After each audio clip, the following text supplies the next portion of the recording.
They obviously have a different element offensively now with Darren Sproles playing in this game. How much does that change what they do offensively? I think they still stick to who they are and what they want to accomplish, but Sproles definitely brings a different dynamic to the game, whether he's in the run situation, screens, getting out in space with one-on-ones, and he makes people miss. He creates big plays for them. When you're dealing with a quarterback like Foles who gets rid of it as quickly as he does, what kind of problems does that present defensively?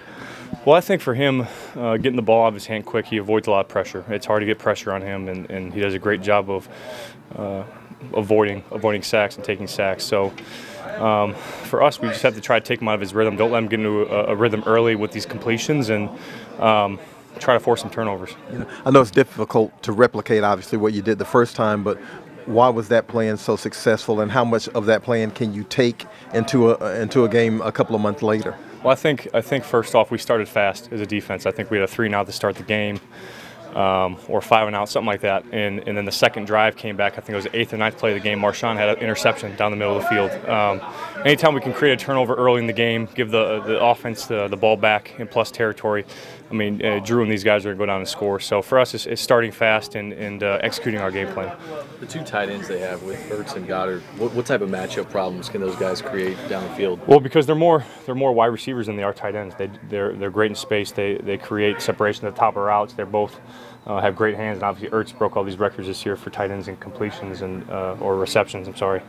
So for us, it's to find a favorable matchup and try to take him out of the game because he's a big part of their offense, both of them. And you guys obviously made a lot of moves, at linebacker, particularly with DeMario. I mean, his coverage skills. How impressed with those have you been with him all season? I think from top to bottom, DeMario's he's a dynamic player. He plays every position that the coaches ask him to do, and he excels at every single position.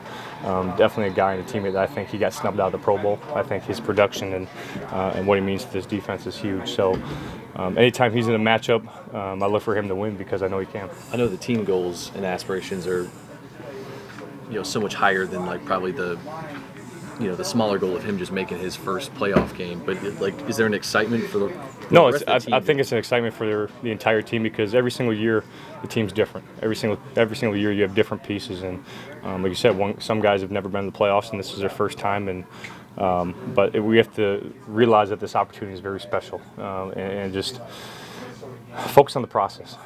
Not let the moment get too big, and just go out and play the football we know we can play.